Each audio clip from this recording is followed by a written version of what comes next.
नमस्कार दोस्तों, welcome to SG sociology. तो आज के इस वीडियो में भी हम बात करने वाले हैं कुछ इंपॉर्टेंट क्वेश्चंस के बारे में जो कि पीजीटी सोशियोलॉजी के एग्जाम्स में पूछी गई हैं। तो ये इंपॉर्टेंट पीवाईक्यूज हैं।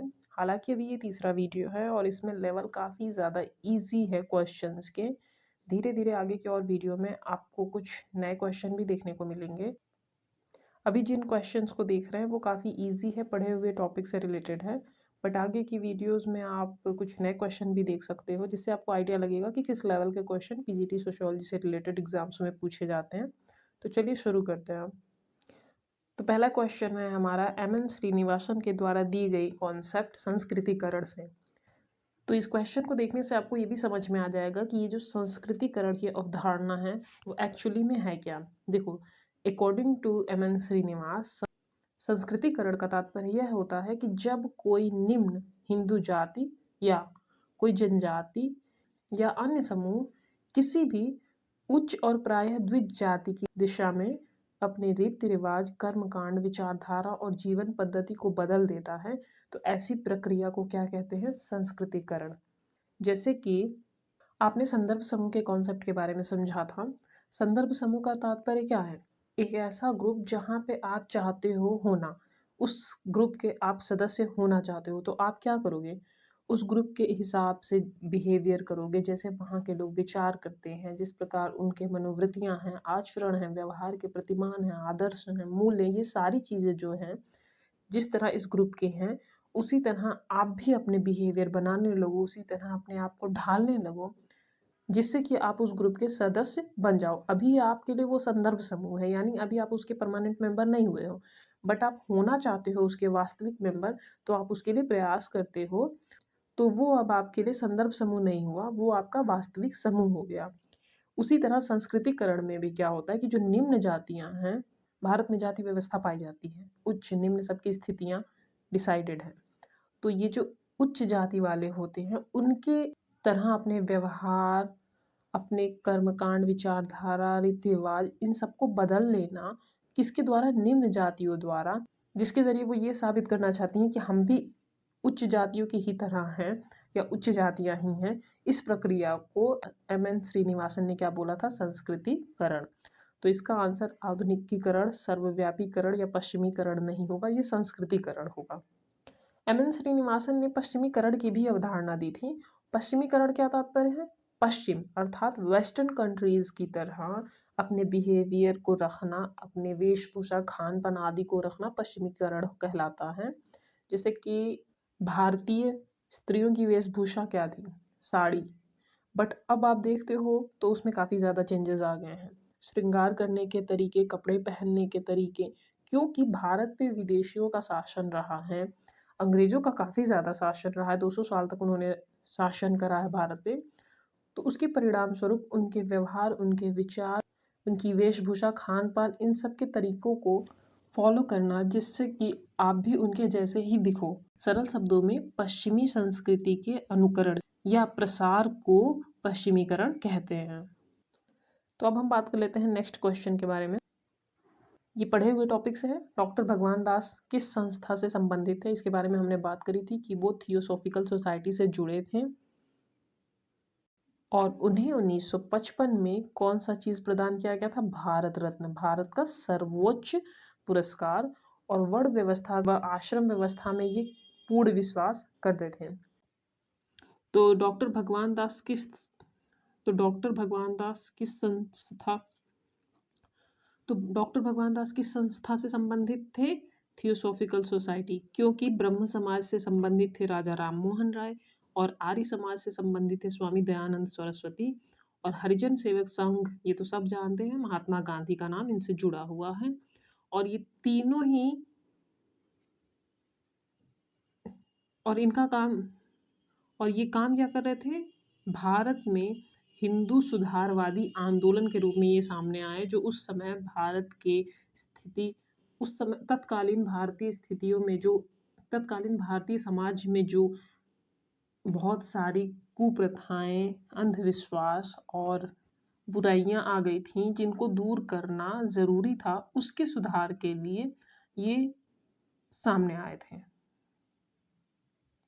उसके सुधार के लिए ये सारे लोग, ये सारी संस्थाएं सामने आई थी। अब देख लेते हैं हम नेक्स्ट क्वेश्चन को। तो कर्म के तो अगला तो ये क्वेश्चन है कर्म के सिद्धांत से। कर्म के सिद्धांत में निम्नलिखित में से कौन सा सही नहीं है, अर्थात इन 4 ऑप्शन में से एक सही है, अर्थात इन 4 ऑप्शन में से 3 सही है, एक गलत है। तो कर्म के सिद्धांत के बारे में हम क्या जानते हैं? कर्म का सिद्धांत भाग्यवादी है। बिल्कुल नहीं। बाकी के ऑप्शन देख लेते हैं। कर्म का सिद्धांत पुनर्जन्म में विश्वास करता है। हाँ, माना जाता है कि हमारे जो भी कर्म होते हैं उन्हीं के फल हमें प्राप्त होते हैं वर्तमान में। कुछ कर्म इसी जन्म के होते हैं, कुछ कर्म जो होते हैं वो पूर्व जन्म के होते हैं। तो कर्म के सिद्धांत में पुनर्जन्म में विश्वास रखा जाता है। इसमें कर्म फल अनिवार्य है। जो आप कर्म करेंगे उसके फल आपको मिलेंगे और ये अनिवार्य है, सार्वभौमिक है, ये कंपल्सरी, ये निश्चित है। जैसा बोओगे वैसा काटोगे, इस तरह की बातें आपने सुनी होंगी। नेक्स्ट है कर्म का सिद्धांत व्यवहारिक व वैज्ञानिक है। ये भी बात सही है। तो कर्म के सिद्धांत में ये नीचे के तीनों बातें सही हैं। पहला वाला सिद्धांत जो भाग्यवादी बात करता है वो बिल्कुल गलत है। तो ऑप्शन 1 सही हो जाएगा। नेक्स्ट क्वेश्चन देख लेते हैं। समाजशास्त्र को अमेरिकन साइंस कहा जाता है क्योंकि अमेरिका में हुआ था समाजशास्त्र का सर्वाधिक विकास। जन्म तो फ्रांस में अगस्त काम्टे के द्वारा हुआ था।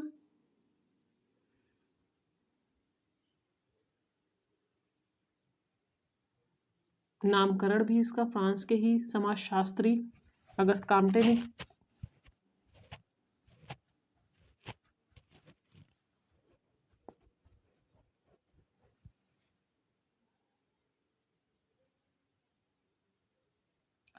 नामकरण हम जानते हैं फ्रांस में अगस्त काम्टे के द्वारा किया गया था। और एक बार डिटेल देख लेते हैं। समाजशास्त्र का वैज्ञानिक विकास फ्रांस से आरंभ हुआ था, जबकि अमेरिकी समाजशास्त्र की गुणवत्ता और मात्रा 1930 तक अमेरिका में प्रभावशाली रही। अमेरिका में समाजशास्त्र सबसे पहले एक प्रोफेशनल के रूप में विकसित हुआ, इसीलिए इसे अमेरिकन साइंस कहा जाता है। मतलब समाजशास्त्र का जन्म तो फ्रांस में हो गया, वहाँ के समाजशास्त्री ने इसका नामकरण भी कर दिया, बट अगर सबसे ज़्यादा डेवलपमेंट की बात करें इस सब्जेक्ट की तो वो कहाँ पे हुई थी? यूएसए में हुई थी। वहाँ पे इसको प्रोफेशनली शिकागो स्कूल ऑफ वहाँ पे यूएसए के यूनिवर्सिटी में वहाँ वहाँ पे इसे वहाँ पे यूनिवर्सिटी में इसे पढ़ाए जाने को लेके सबसे पहले वहाँ पे इसे प्रोफेशनली पढ़ाया जाना शुरू किया गया था। इसकी एक अलग डिपार्टमेंट बनाई गई थी। तो अगर आप क्वेश्चन के हिसाब से देखो तो अमेरिकन साइंस समाजशास्त्र को इसी क्यों कहा जाता है? क्योंकि समाजशास्त्र का विकास सबसे ज़्यादा कहाँ पे हुआ था? अमेरिका में। नेक्स्ट क्वेश्चन देख लेते हैं। ये क्रिमिनोलॉजी से है। आकस्मिक अपराधी वह है जो पहली बार अपराध करता है। बिल्कुल नहीं। अवसर मिलने पे कभी कभी अपराध करता है। अगला क्या है? अपराध करने का आदी होता है। सफेद पोश अपराध करता है। देखो, आकस्मिक मतलब अचानक से करने वाला, और अचानक से कौन करेगा? जब अवसर मिलेगा तब वो कभी जब वो अवसर मिलने पे जब कोई अपराध करता है तो उसे आकस्मिक अपराधी कहते हैं। जो अपराध करने का आदी है वो तो सामान्य सा अपराधी उसे बोलेंगे ही बोलेंगे। सफेद पोश अपराध वो श्वेत वसन अपराध, व्हाइट कॉलर क्राइम के अंतर्गत आता ही है। जो पहली बार अपराध करता है, कभी कभी ऐसा भी होता है कि वो अपराध करने के इंटेंशन से क्राइम नहीं कर रहा था, बट हाँ सिचुएशन या उसकी मेंटल स्टेट या कुछ भी ऐसी चीज़ें हो सकती हैं जिसकी वजह से उसके द्वारा अपराध हो गया। तो जो पहली बार अपराध करता है तो उसे तो आकस्मिक अपराधी मान ही नहीं सकते। आकस्मिक अपराधी मानते हैं अवसर मिलने पर कभी कभी अपराध करने वाले को। तो नेक्स्ट क्वेश्चन देख लेते हैं। पूंजी वह धन है जिसका उपयोग श्रमिकों का शोषण करने के लिए किया जाता है। ये कौन बोल सकता है? मार्क्स। क्योंकि पूंजीवाद, पूंजीपति, श्रमिक वर्ग, श्रमिकों का शोषण, इन सब की बात कौन करता है? Karl Marx. उनके अनुसार पूंजी वह धन है जो कि श्रमिकों का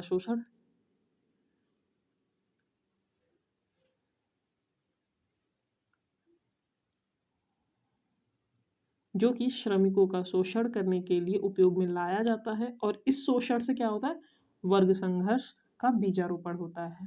जब आप किसी को बहुत ज़्यादा टॉर्चर करोगे या उसे बहुत ज़्यादा वर्क लोगे, उसे कम वेतन पे ज़्यादा मजदूरी लोगे, तो एक टाइम के बाद ये जो शोषण है वो लोगों में असंतोष उत्पन्न कर देगा और शोषित वर्ग धीरे धीरे वर्ग चेतना के जरिए धीरे धीरे अपने खिलाफ हो रहे इस अत्याचार के लिए लड़ना शुरू करेगा, जिसके बाद संघर्ष स्टार्ट होंगे और संघर्ष हो जाएगा दो वर्गों के बीच, एक शोषित और एक शासक।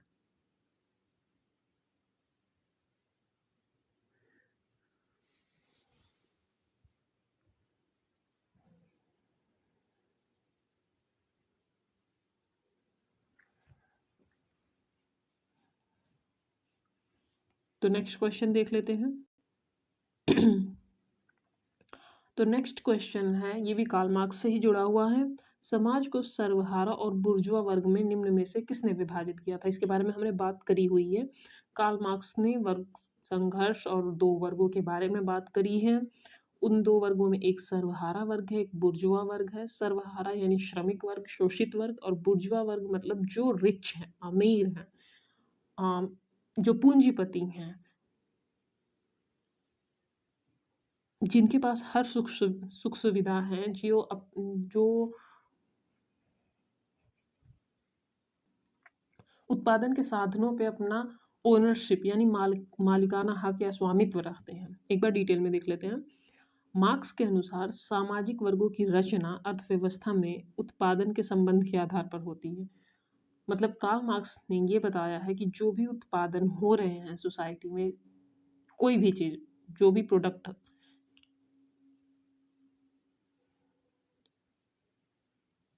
उस प्रोडक्ट या उस उत्पाद को लेके दो तरह के वर्ग देखने को मिलते हैं। एक जो उस उत्पाद को बेचते खरीदते हैं, उस पर अपना मालिकाना हक रखते हैं, और एक जो उस प्रोडक्ट को अपने श्रम के जरिए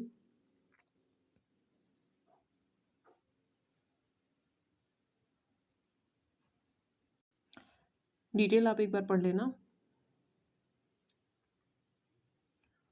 सिगमंड फ्रॉयड, अगर हम बात करें ऑप्शन 1 की, बाकी का ऑप्शन देख लेते हैं। सिगमंड फ्रॉयड मनोवैज्ञानिक हैं, वो साइकोलॉजी से जुड़े थ्योरीज के बारे में बात करते हैं। सेकेंड ऑप्शन गिलिन तथा गिलिन, इन्होंने क्लास कॉन्फ्लिक्ट के बारे में बात नहीं करी है, वर्ग संघर्ष के बारे में बात नहीं करी है। इस तरह की वहाँ पे सर्वहारा या बुर्जुआ वर्ग है। ये दो अगर नाम कहीं दिख रहे हैं तो वो किससे एसोसिएटेड हैं? कार्ल मार्क्स से। और पार्क और बर्गस की अगर हम बात करें तो ये अर्बनाइजेशन यानी नगरीकरण के, ये मेनली बात करते हैं नगरीकरण के बारे में कि किसी भी सिटी में किस तरह नगरीकरण हो रहा है, नगरीकरण के क्या प्रभाव पड़ते हैं, काफ़ी सारी चीज़ों के बारे में पार्क और बर्गस बात करते हैं। तो ऑप्शन 4 कार्ल मार्क्स इसका आंसर सही होगा। नेक्स्ट क्वेश्चन देख लेते हैं हम।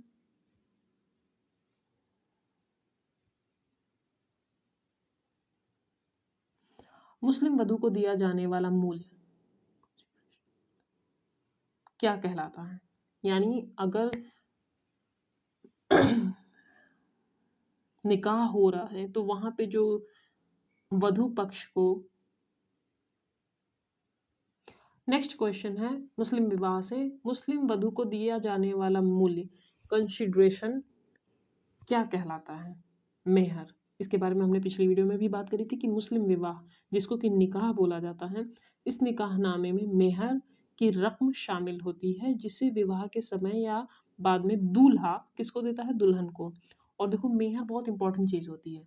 अगर मेहर नहीं दी गई है तो उस जब तक वो दी ना जाए, अगर मेहर डिसाइडेड है कि इतने मूल्य दिए जाएँगे कंसिडरेशन के लिए या इस कॉन्ट्रैक्ट के लिए और वो अगर नहीं दी गई है तब तक वो निकाह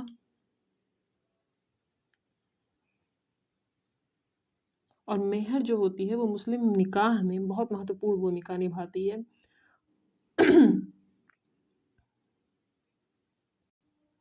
नेक्स्ट क्वेश्चन की बात कर लेते हैं। विवाह से ये भी है, हिंदू विवाह के कितने प्रकार हैं? तो हमने इसके बारे में बात करी हुई है। हिंदू विवाह के 8 प्रकार बताए गए हैं जिसमें ऊपर के 4 जो होते हैं वो उच्च श्रेणी के विवाह माने जाते हैं। ब्रह्म, दैव, आर्ष और प्रजापत्य, जबकि गंधर्व, आसुर, राक्षस और 50 विवाह निम्न कोटि के विवाह माने जाते हैं। आई होप आपको आज का ये टॉपिक समझ में आया हो। अगर आपके कोई सुझाव हो तो आप कमेंट बॉक्स में दे सकते हैं। अगर आपको वीडियो पसंद आया तो वीडियो को लाइक, शेयर और चैनल को सब्सक्राइब करना ना भूलें। इस वीडियो की अगर पीडीएफ चाहिए तो आप हमारे टेलीग्राम चैनल एसडी सोशियोलॉजी से जुड़ सकते हैं। डिस्क्रिप्शन बॉक्स में चैनल और पीडीएफ की लिंक मिल जाएगी। और अगर आपको लगता है कि कहीं पे कोई फैक्ट या कोई पॉइंट मिस हो रहा है या गलतियां हो रही हैं तो आप बता सकते हो। आज के लिए बस इतना ही।